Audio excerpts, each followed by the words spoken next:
I don't believe in goodbyes, I believe in adventures. 1, 2, 3, 4. Hello, welcome back to 30 Days of Ease.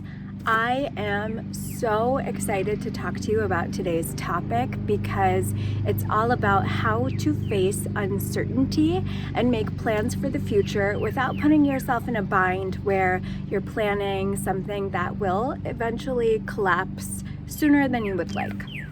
And I have been reading all about how to deal with the pandemic uncertainty in this amazing book.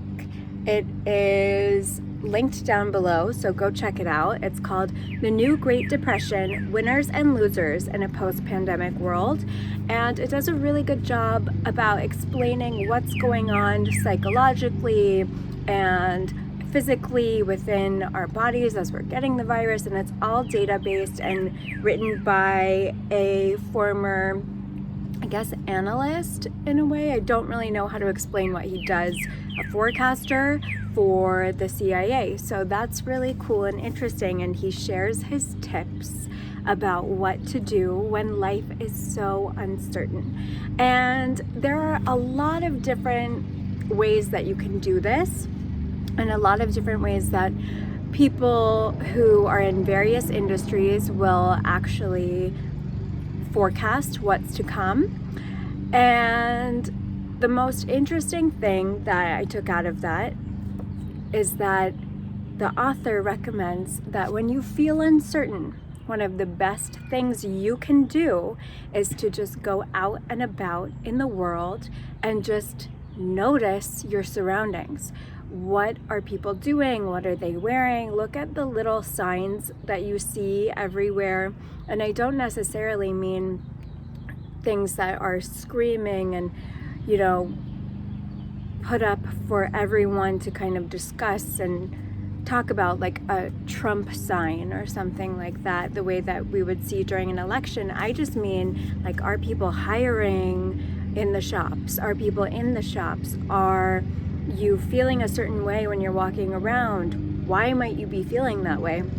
And instead of trying to jump to any conclusion in that moment when you are walking around, just start to take note and just see what exactly is going on. And a great example of this is if you are traveling at all, start to pick up on what people are doing and what certain groups of people are doing. So an example I will use from my own life is in Mexico. There were always a string of taxi cabs, and I would notice at a certain place, like at a certain point in the road, there would be no more taxis. It was just like, it was as if it was cut off in a way. And I noticed this for maybe 2 days, and then I started to watch what the taxis are doing. And I noticed that they would stop at this one restaurant that turns into a club later, and they would all on their radios set a price, and they'd say, let's go for 400 pesos. Let's see if we can get 400. And then they would all wait. No cabs are coming. So if you say, I don't want to go in your cab for 400 pesos, then no one else is coming for a very long time. And then eventually, if you really are just, you want to go, then you will get in that cab and you will just go.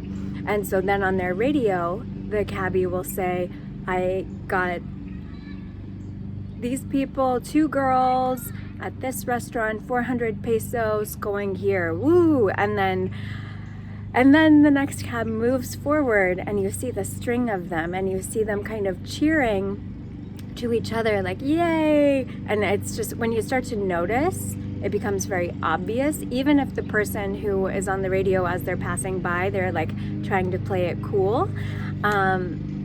And that is an example of just noticing little things about how the world is operating around you, and also what someone's motivations are.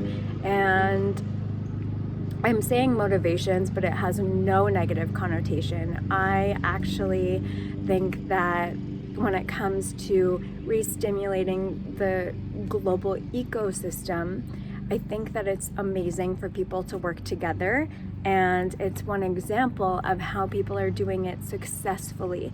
And what that requires is communication and observation, and also being firm in boundaries and having boundaries with each other. So that's my example. That's from my real life about what you can observe and how it can kind of impact you. I mean, as you go about your daily life, if you start to take notes of different things, like, oh, I saw a lot of XYZ, I saw a lot of new restaurants in this area, or whatever, you're going to start to understand the major themes in your life. And I don't mean in your life, in the life that you are planning, but I mean things that are out of your control, but maybe other people can affect and change. And that will give you more clarity and more understanding in what's going on outside of your own bubble. And it will really help you feel a lot more grounded. You'll feel more connected, and you probably will feel less fearful of just, acclimating back into everyday life. And it's normal to feel scared and to not know what to expect. And even if we're sitting there and we're saying, I'm not scared, I'm concerned, or I just don't know what's coming, that's okay too. And I think that it's very important to gauge your fear or your baseline level of stress by how much you're showing up physically in the world when you are with people. So are you being present with them? Are you feeling vibrant? Are you expressing yourself? And are you willing to create an experience that feels positive for you and for the people that you're interacting with? And when we are unsure of what to expect, sometimes we bring this weird energy to the table, and we might not even mean to. We might not even notice unless we're observing ourselves in the world with minimal judgment, if possible. And yeah, I mean, it's just something that will help a lot. This book also talks about the effects we talked about earlier in this series that are psychological when it comes to the pandemic and shutdowns, and how all of this affects the way that we interact with other people, and also our baseline level of comfort. So I found it really, really interesting to see it in this book written out so clearly, because essentially, I'm trying to find the page, but it talks about the social costs of lockdown, and it goes over, I'm going to read it out of here just because it's so much easier, and it's also just more accurate. But essentially, people do feel lonely, they do feel isolation, and they do feel despair when they're cut off from communities that they're used to interacting with, whether it's going to a restaurant every week or just like going out for your morning coffee. And what this book talks about most in regards to that is that people are becoming so much more addicted to alcohol and drugs, and there's domestic violence. And doctors said in 2020 that it was a massive year of suicide.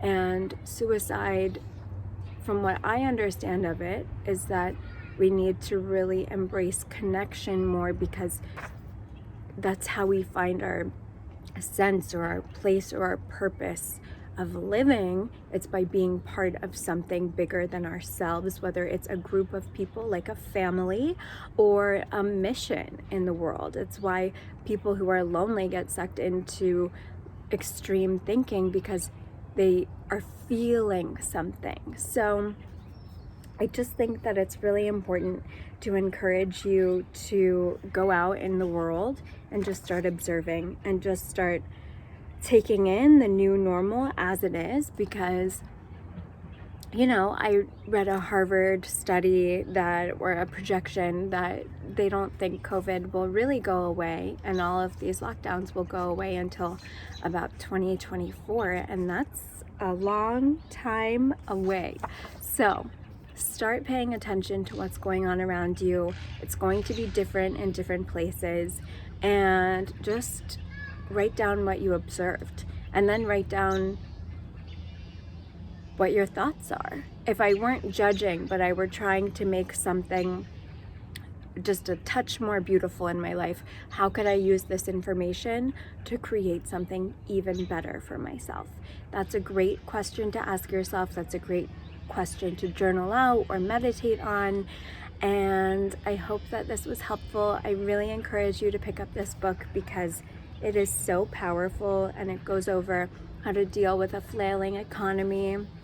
And I feel like I am understanding a lot of what I've seen with the data to back it up, because sometimes we think and we believe certain things, but then we're like, no, maybe I'm being extreme. And when it comes to the social costs of the lockdown, that's something that we all are struggling with, especially if you are in a city that is perpetually opening up, locking down, changing the restrictions, and it's just like, oh my God, I really miss my friends and I really miss going out all the time, and it's tough. So don't pretend like it's not tough, but just keep adapting, keep going outside, keep seeing what's happening in the world, because when we isolate, it becomes very hard to undo the stagnation. So keep going.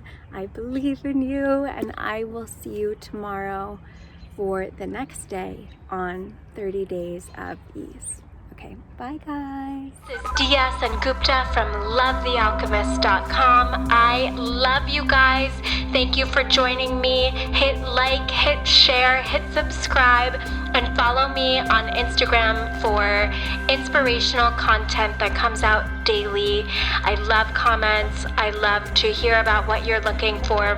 So do not be a stranger. I love you guys.